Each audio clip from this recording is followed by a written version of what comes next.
నమస్తే.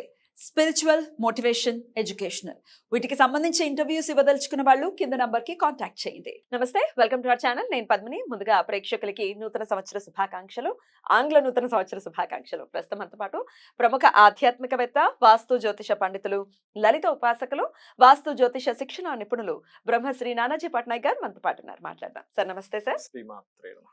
సార్ ముందుగా మీకు నూతన సంవత్సర శుభాకాంక్షలు. సార్ శ్రీమాత్రే నమః. ప్రేక్షకులందరికీ కూడా నూతన సంవత్సర శుభాకాంక్షలు. ఆంగ్ల నూతన సంవత్సరం. ఆంగ్ల నూతన సంవత్సర శుభాకాంక్షలు. మళ్ళీ ఇప్పుడు ఏమి కాంట్రడిక్షన్స్ అవసరం లేదు. ఉగాదికి ఎలాగో ఉంటుంది. ఉంటుంది. బట్ ఎంత మనం మనకి ఉగాది నుంచే మేము 2024 అని రాయం కదా, ఇప్పటి నుంచే రాస్తాం అంటే కాబట్టి. కొంతమంది ఏంటంటే జనవరి నుంచి వాళ్ళు ఒక ప్లానింగ్ ఉంటుందమ్మా. Correct. అందుకని చాలా మంది అడుగుతుంటారు జనవరి నుంచి కూడా చెప్పండి, ఉగాది నుంచి అలాగో చెప్తారు. బట్ మాకు న్యూ ఇయర్ మనం సెట్ చేసుకుని జనవరిని సెట్ చేసుకుంటాం కదా అని అడుగుతుంటారు కాబట్టి చెప్పడం. అంతే అంతే, ఇంక 4 months ఉంది డెఫినెట్ గా. అవును. రకరకాల మార్పులు జరిగి ఉన్నాయి. కొన్ని వక్రగతుల నుంచి మెయిన్ గా మనకి ఇక్కడ ఏంటంటే గ్రహాల మార్పులు జరిగాయి కదా. దాని వల్లనే మనం ప్రిడిక్షన్స్ అందించడం జరిగింది. డెఫినెట్ గా ఇది అందరికీ యూస్ఫుల్ గా ఉంటుంది. సో చెప్పండి సార్, 2024వ సంవత్సరంలోకి అడుగు పెడుతున్నాం. చాలా చాలా ఫాస్ట్ గా 2023వ సంవత్సరానికి మనం Yeah. టాటా బై బై చెప్పేస్తున్నాము. Yeah. ఇంత ఫాస్ట్ గా పరిగెడుతున్నాయండి సార్ రోజులు. Days are just flying like anything. Yeah, exactly. Sir Yeah. 24వ సంవత్సరం ఎలా ఉండబోతోంది? ఎన్నో అప్ అండ్ డౌన్స్ ఖచ్చితంగా అందరూ చూసి ఉన్నారు. సో ఈ 2024 సంవత్సరం అందరికీ చాలా బాగుండాలని మనస్ఫూర్తిగా కోరుకుంటూ, తప్పకుండా. ద్వాదశ రాశులకి 2024 ఎలాంటి రిజల్ట్స్ ఇస్తోంది సార్? ముందుగా మేషరాశి. మేషరాశి వారికి కనుక చూసుకుంటే ఇప్పుడు మీకు జనవరి 1వ తేదీ నుంచి గురువు వక్రగతి పోతుందండి. అమ్మా. సో జూపిటర్ వక్రగతి ఎప్పుడైతే పోయి స్ట్రైట్ అవుతున్నాడో ఇతను ఇచ్చే రిజల్ట్ ఏమిటి? ఫస్ట్ జూపిటర్ ఇచ్చే రిజల్ట్స్ గురించి మనం మాట్లాడుకుని మిగతా ఎందుకంటే మేజర్ ప్లానెట్స్ మనం చూసుకుంటాము. సో ఈ జూపిటరు పీస్ ఆఫ్ మైండ్ ఇస్తాడు ఫస్ట్. ఇంతకాలము ఉన్నటువంటి కంగారు, ఏం జరుగుతుందో ఏంటో, ఏదో అయిపోతుందేమో, ఏదో అవ్వనుందేమో అనేటువంటి భయాన్ని పూర్తిగా తొలగిస్తాడు అందరికి ద్వాదశ రాశులకి. ఓన్లీ మేషం వారికి. ఓన్లీ మేషం. మేషం గురించి మాట్లాడుకుంటున్నాను. Okay sir. ఓకే. ఎందుకంటే ఇన్ని రోజులు మేషంలో రాహు ఉన్నాడండి. సహజంగా మేషంలో కానీ వృశ్చికంలో కానీ రాహు ఉంటే సర్పదోషం కింద చెప్తారు.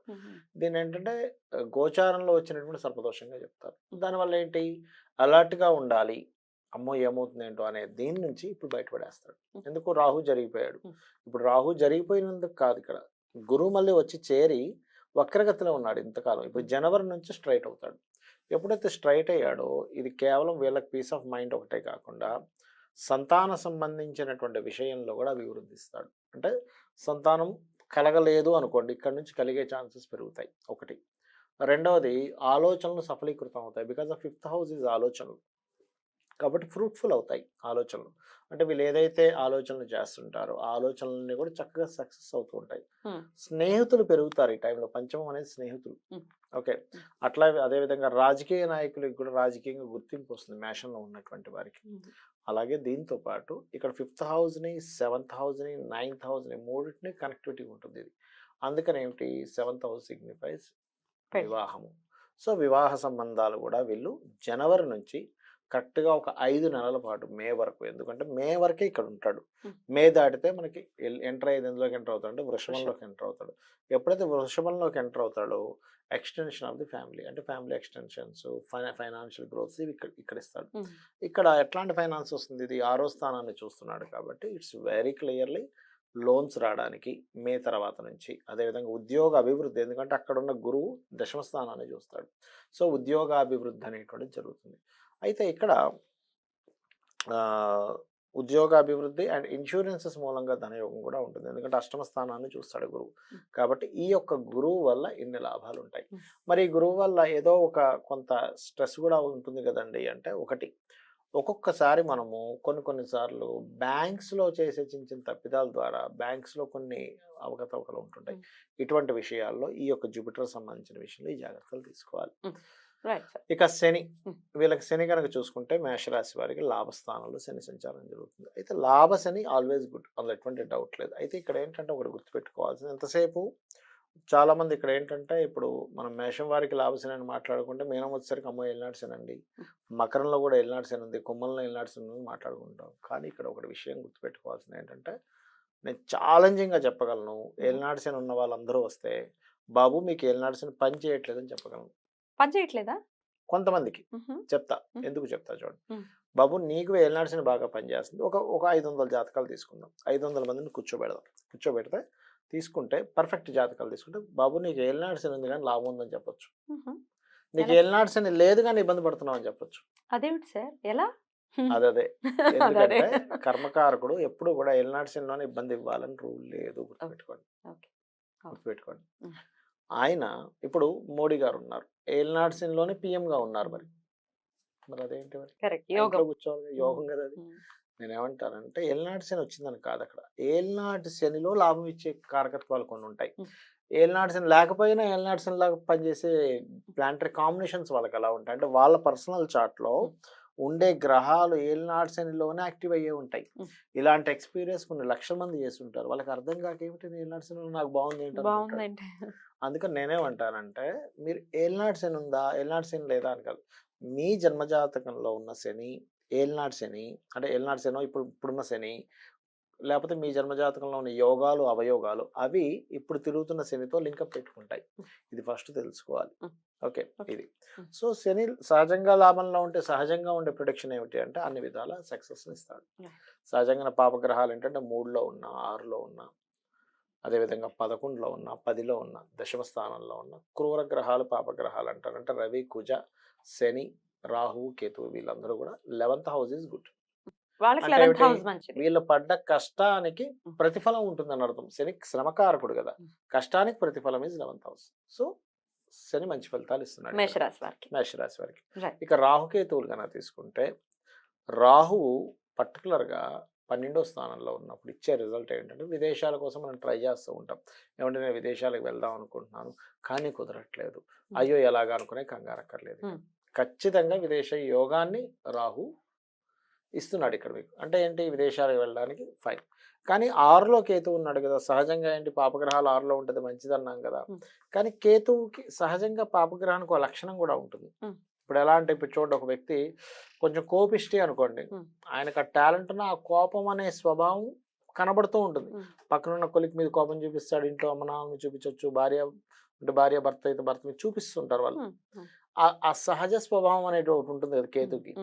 ఈ మేషరాశికి డైలీ లైఫ్లో వెళ్ళి కూర్చున్నాడు కేతు. సో కేతు ఎప్పుడైతే డైలీ లైఫ్లో వెళ్ళి కూర్చున్నాడో, డైలీ లైఫ్లో ఏదో ఒక ఆటంకం వీళ్ళకి వస్తూ ఉంటుంది, ఎంత 6th హౌస్ కేతు ఉన్నా కూడా. అందుకని వీళ్ళు ఇక్కడ ఏం చేయాలి అంటే, వీళ్ళ డైలీ లైఫ్ స్టార్ట్ చేసేటప్పుడు ఒకసారి గణపతిని ఆరాధించుకుంటే సరిపోతుంది. ఒక్కసారి ఏం పెద్ద ఏం కంగారు పడకుండా జస్ట్ గణపతిని ఆరాధించుకొని, ఇంకా వీలైతే మీకు దగ్గరలో గోశాల కనుక ఉన్నట్లయితే గోవుల దగ్గరికి వెళ్ళి గ్రాసము తినిపించడము, నవగ్రహ ఆలయాలు ఉన్నట్లయితే అక్కడ చక్కగా కేతు గ్రహం దగ్గర దీపారాధన చేయడం, అందులో ముఖ్యంగా గుళిక కాలంలో దీపారాధన చేయడం చేసినట్లయితే డైలీ లైఫ్లో ఉండే ఆటంకాలు తగ్గుతాయి కేతు వల్ల. సో మనకేంటంటే, మనం నెల ఫలితాలు చెప్పేటప్పుడు మిగతా ప్లానెట్స్ శుక్రుడు గురించి, బుధుడు గురించి, మెర్క్యూరీ ఇవేంటి ఈ సంవత్సరంలో మొత్తం రౌండ్ వేసేస్తాయి నెక్స్ట్ జనవరి కల్లా. అందుకని ఏంటి, వీటిని తీసుకోం. మేజర్ ప్లానెట్స్ మనం ఉగాదికి చెప్పుకున్నా, సంవత్సర ఫలితాల్లో ఇది చెప్పుకున్నా, ఇది తీసుకోండి. అందుకని మేషం వారు డైలీ లైఫ్లో ఈ ప్లానింగ్ తీసుకోవాలి. కష్టానికి ఫలితం వస్తుందని ఉంటుంది. మే వరకు ఈ ఫలితాలు ఉన్నాయి.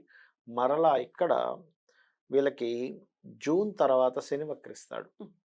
శని వక్రించడం అంటే వెనక్కి వెళ్ళడం.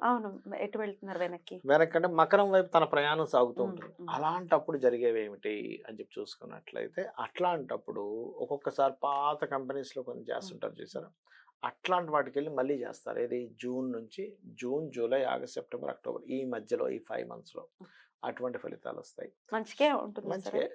అయితే ఇక్కడ ఓవరాల్గా ఏంటంటే, వీళ్ళకి కలిగేటువంటి ఫలితాల్లో ఆల్మోస్ట్ 2 మేజర్ ప్లానెట్స్ బాగున్నాయి కాబట్టి, కొంచెం కేతు 6th హౌస్లో ఉండి తన సహజ కారకత్వాన్ని ఇస్తున్నాడు కాబట్టి, అది కూడా 6th హౌస్ భూతత్వ రాశి అయింది కాబట్టి, మీరు ఎవరికైనా అప్పులు లోన్ రూపంలో, అంటే భూమి మీద అప్పులు తీసుకున్నా, ఎవరికైనా భూమిని తీసుకొని మనం అప్పిస్తున్నా జాగ్రత్తగా ఉండాలి. 6th house is debits, credits కారక స్థానంగా. ఇవి చూసుకుంటే వీళ్ళకి సహజంగానే సూర్య భగవానుడి ఆరాధన అనేటువంటిది మంచి ఫలితాలు ఇస్తుంది. అద్భుతం సార్. ఓవరాల్ గా ఈ ఇయర్ ఎంత % బాగుంటుందంటే ఏం చెప్తారు సార్ మేషరాశి వారికి? నేను చెప్పేది ఒకటేనమ్మా, గోచార ఫలితాలను బేరేజ్ వేసుకుంటే జన్మజాతక ఫలితాలు వాళ్ళకి పర్సనల్ గా పుట్టే వేరే ఉంటాయి. వీళ్ళకి వేసుకుంటే వీళ్ళకి ఆల్మోస్ట్ 60 to 70% మాత్రం బాగుంటుంది. చక్కటి ఇయర్. అయితే ఇక్కడ ఏంటంటే, మనం ఈ గ్రహం ఏమిస్తుంది, ఏం చేయాలి? ఇది ఇప్పుడు ఏంటంటే గోచారం అంటే ఏంటంటే బయట ఉన్న కాలం ఎలా ఉంది అని అలా నడుచుకోవాలి. ఇప్పుడు బయట చలిగా ఉందమ్మా.